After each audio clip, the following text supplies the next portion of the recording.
Om Shanti.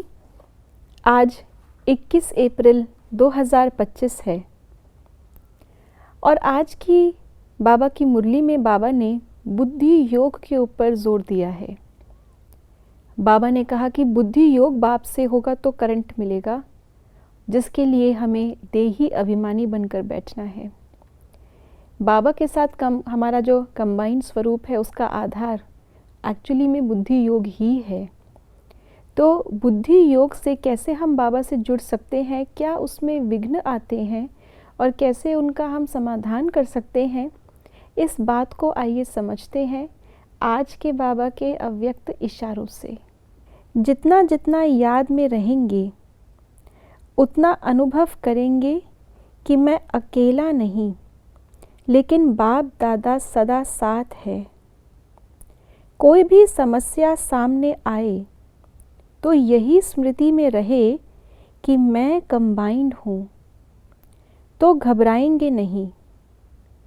Combined रूप की स्मृति से कोई भी मुश्किल कार्य सहज हो जाएगा। अपने सब बोझ बाप के ऊपर रख स्वयं हल्के हो जाओ, तो सदा अपने को खुश नसीब अनुभव करेंगे और फरिश्ते समान नाचते रहेंगे। अगर हम अपने आप को चेक करें कि जब हम योग में बैठते हैं तो योग के लिए हमारी क्या तैयारी होती है। क्या हम ऐसे ही बस आए थके हारे और बैठ गए बाबा को याद करने के लिए, या हमने योग के लिए कुछ तैयारी की। योग भी तो हमारा एक सब्जेक्ट है। जैसे हर सब्जेक्ट के लिए कुछ ना कुछ तैयारी करके स्टूडेंट जाता है, उसकी टेक्स्ट बुक लेके जाएगा, क्लास नोटबुक लेके जाएगा, उसके हाथ में लिखने के लिए पेन पेंसिल होना चाहिए। जो भी चीज़ें अगर प्रैक्टिकल भी है तो प्रैक्टिकल के लिए जो चाहिए वो भी साथ लेके जाएगा। तो योग भी हमारा एक सब्जेक्ट है।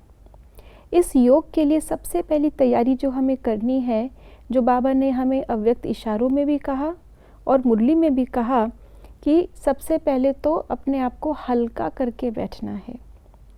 हल्के का अर्थ है देह भान से दूर, देही अभिमानी, और देह भान की बातों से भी अपने आप को अलग करके बैठना है। तो जब हम देह भान से अकेले होंगे तो बाबा साथ आ जाएगा, और बाबा साथ है तो हम अपने आप को अकेला महसूस नहीं करेंगे। जैसे दिखाते हैं कि हनुमान का मिसाल बताते हैं, कहते हैं जब भी उनको कोई भी मुश्किल आती थी, कोई भी बड़ा काम करना होता था, तो क्या करते थे, जय श्री राम कहा और बिल्कुल उड़ गए।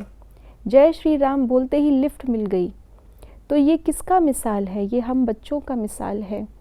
हम भी अगर हल्के होकर के सब कुछ बाबा के ऊपर अर्पित करके, बाबा आपकी सेवा है और आप मुझसे करवा रहे हैं, तो अगर इस भाव से हम बैठेंगे योग में तो हमारा बुद्धि योग बाबा से लगेगा और करंट मिलेगी।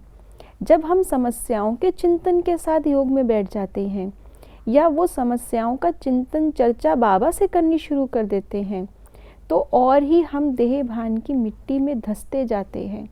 हल्केपन का अनुभव नहीं होता, करंट नहीं मिलती और बाबा के साथ का अनुभव भी नहीं होता। तो फिर हमारा जो याद है वो फरियाद बन जाती है।